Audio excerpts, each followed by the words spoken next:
tous ceux qui avaient les dossiers, des magistrats qui avaient été pris la main dans le sac, qui ont des dossiers, on va remettre tout à jour, ils seront jugés aussi, comme les autres. Certaines personnes ont été forcées à la corruption. Certains opérateurs économiques ont été escroqués, forcés à la corruption par certains membres de la justice. On a ouvert pour qu'ils puissent venir dénoncer ces individus-là. Ils vont être jugés également. Nous voulons une autre forme de justice. Il y a des magistrats corrompus qui se cachent derrière des syndicats pour poser un certain nombre d'actes. Jusque-là,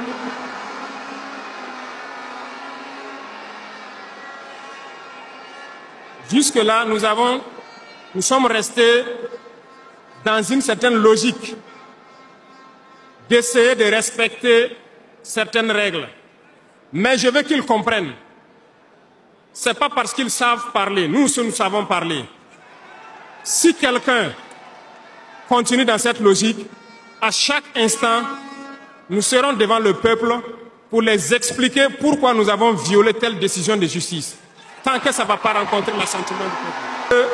Malgré tout ce que nous disons, il y a une justice pour le pauvre et une justice pour les riches.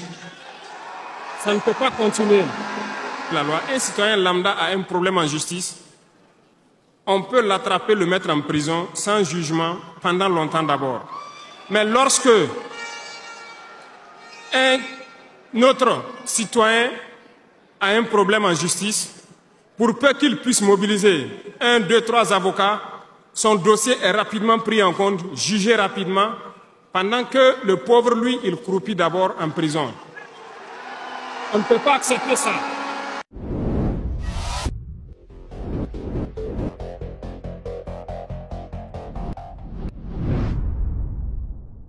Et pour finir, j'ai laissé le domaine de la justice en dernier pour terminer donc notre vision dans ce domaine. Parce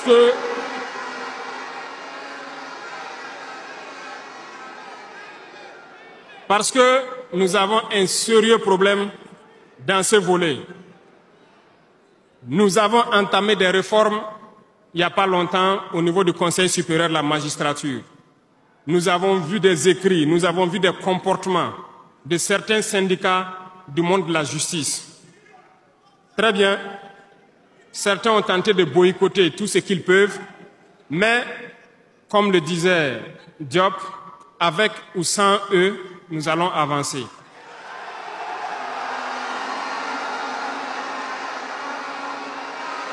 Nous avons plaidé.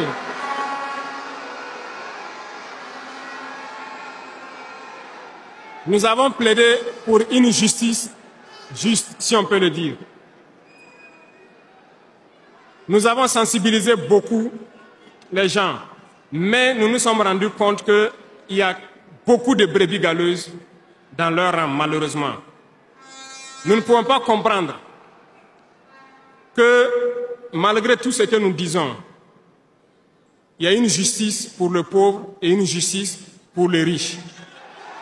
Ça ne peut pas continuer. Lorsqu'on le dit, ils disent que nous ne devons pas parler de ça.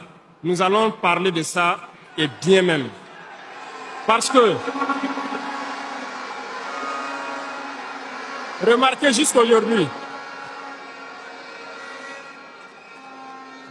jour d'aujourd'hui, lorsqu'un citoyen lambda, qui ignore la loi d'ailleurs, même si on dit nul n'est censé ignorer la loi, un citoyen lambda a un problème en justice, on peut l'attraper, le mettre en prison sans jugement pendant longtemps d'abord. Mais lorsque un autre citoyen a un problème en justice, pour peu qu'il puisse mobiliser 1, 2, 3 avocats, son dossier est rapidement pris en compte, jugé rapidement, pendant que le pauvre, lui, il croupit d'abord en prison. On ne peut pas accepter ça.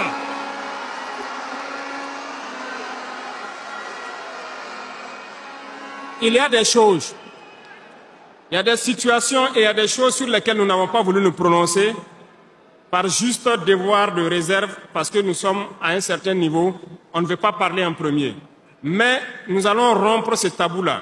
Ça ne peut pas continuer comme ça. Il faut que les gens changent de manière d'être. Beaucoup de gens sont toujours en prison sans jugement. Nous allons lancer une campagne bientôt pour juger ces gens-là qui sont en prison pendant des mois sans être jugés. Parce que nous ne pouvons pas payer des gens et vouloir encore qu'on paye lorsqu'il y a un jugement. Ces pratiques vont cesser, ça fait partie du fonctionnement.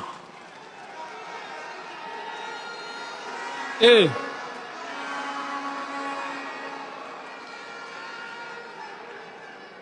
malheureusement, je le dis haut et fort, et j'invite donc les magistrats qui sont sincères là, voilà, à donner le ton aussi et à quitter dans une certaine logique. Parce qu'il y a beaucoup de brebis galeuses dans leur rang. Il y a des magistrats corrompus qui se cachent derrière des syndicats pour poser un certain nombre d'actes.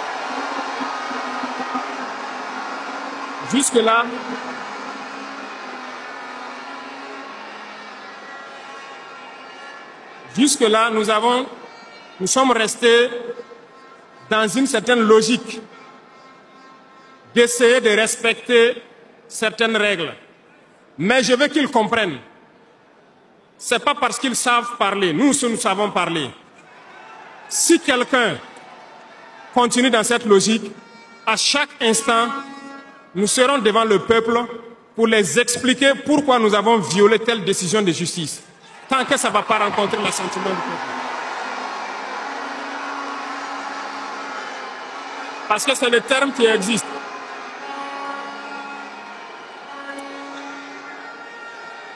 La patrie d'abord. La patrie avant tout. Si une mauvaise décision est prise, soi-disant pour protéger certains individus qui nuisent à la patrie, nous allons nous opposer. Et nous n'allons pas permettre que la décision soit exécutée. Et nous allons expliquer pourquoi nous nous opposons. Le Conseil supérieur de la magistrature a été modifié dans son architecture. Ils seront installés, si ça n'a pas déjà été fait, et ils vont commencer le travail. Tous ceux qui avaient les dossiers, des magistrats qui avaient été pris la main dans le sac, qui ont des dossiers, on va remettre tout à jour, ils seront jugés aussi, comme les autres. Il n'y aura rien d'impuni.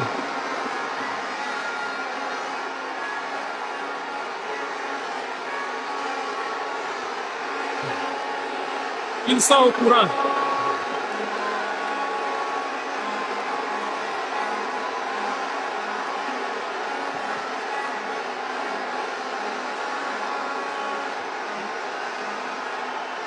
Parce que l'injustice est un fléau qui détruit la société. Oui, l'injustice est un fléau qui détruit notre société. Et il faut que ce soit clair. Certains diront qu'on n'avait pas besoin de le dire ici, on avait besoin de le dire. On les met en garde et ça sera fait. Ils vont le voir dans les jours à venir. Et c'est une mise en garde en même temps au nouveau Conseil supérieur de la magistrature qui sera mis en place de prendre au sérieux tous les dossiers.